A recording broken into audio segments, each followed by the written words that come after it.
Kota Medan merupakan salah satu kota terbesar di Indonesia. Medan tidak hanya menjadi kota metropolitan, tetapi menyimpan sejumlah harta karun, salah satunya Danau Toba. Danau ini adalah danau terbesar di Asia Tenggara. Danau Toba adalah danau yang terbentuk karena letusan gunung purba sekitar 74.000 tahun lalu.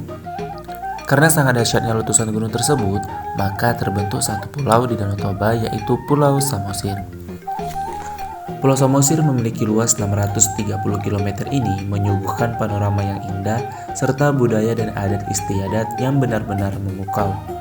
Jika kamu pernah mendengar boneka segala-gala yang melegenda dan menyimpan misteri di Pulau Samosir, kali ini saya bakal mengajak kamu untuk mengunjungi Huta Sialagan. Huta Sialagan merupakan kampung kanibalisme yang ada di Tanah Batak. Di Huta Sialagan ini, kamu tidak hanya diajak menari bersama boneka segale-gale dengan alunan gondang Bataknya saja, melainkan kamu dapat mengetahui cerita mengapa Huta Sialagan disebut sebagai kampung kanibalisme.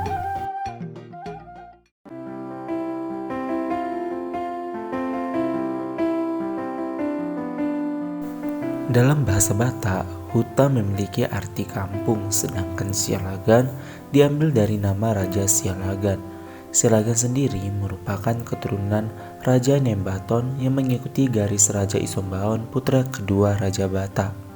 Sekilas informasi, suku Batak memiliki 400 lebih marga yang ada di Sumatera Utara. Marga merupakan simbol bagi keluarga suku Batak, jadi tidak heran jika bertemu orang baru, pasti yang ditanya bukan nama, melainkan marganya. Huta Sialagan terletak di Desa Ambarita, Kecamatan Simanindo, Pulau Samosir dengan luas 2.400 meter persegi dan dikelilingi oleh tembok batu setinggi 1,5 meter hingga 2 meter. Tembok batu tersebut dulunya dibangun guna melindungi kampung dari serangan binatang liar maupun serangan dari suku lain. Jika memasuki Huta Sialagan, kamu bakal menyaksikan sejumlah rumah tradisional Batak yang telah berumur ratusan tahun dan masih berdiri kokoh hingga saat ini. Rumah tradisional Batak ini memiliki fungsi yang berbeda-beda, ada yang sebagai rumah raja dan keluarganya, namun ada juga rumah yang dulunya sebagai tempat pemasungan. Jika kamu mengunjungi Huta Sialagan, kamu juga bakal melihat rangkaian batu kursi yang mengelilingi sebuah meja batu. Rangkaian batu tersebut dinamakan batu persidangan yang letaknya di bawah pohon hariara dan persis di tengah-tengah perkampungan.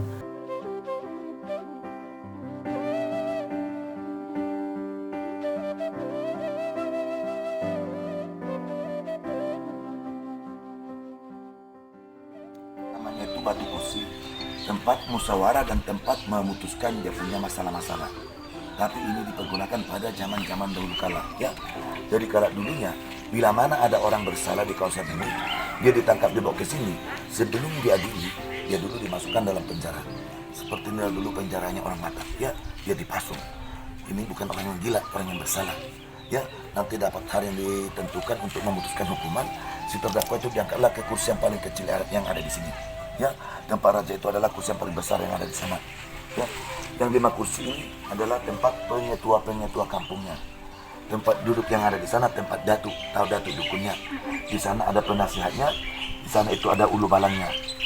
Ulu balang itu sama seperti bodyguardnya, ya, pengawalnya. Di sana tempat saksi yang terdakwa. Dan di sininya khususnya dulunya orang-orang yang terpenting. Jadi kalau masyarakat biasa yang untuk menyaksikan di luar tempat ini, ya, di luar tempat ini. Dan dulunya ada kesalahan-kesalahan yang tidak bisa diampuni dengan raja. Bila mana itu membunuh, memperkosa, terlebih mata-mata musuh.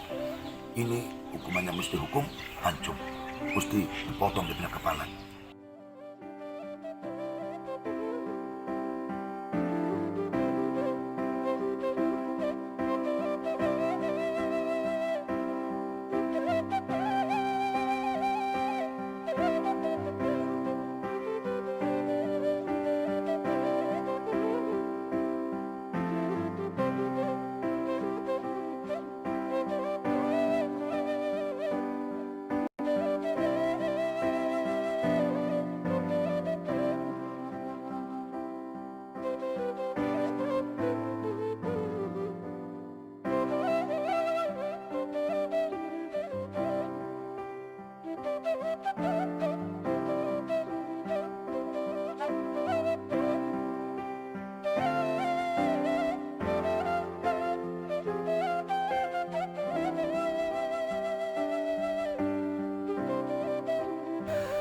Selain di bawah pohon, batu persidangan juga terletak di belakang kampung yang tentunya memiliki fungsi yang berbeda-beda.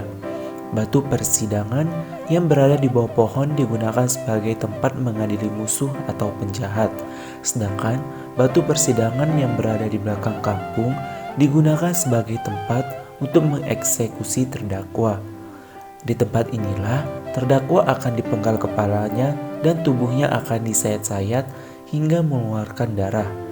Jika sudah terluka dan berdarah-darah, mereka akan ditetesi dengan cairan air jeruk nipis sebelum dipenggal dan untuk dimakan beramai-ramai.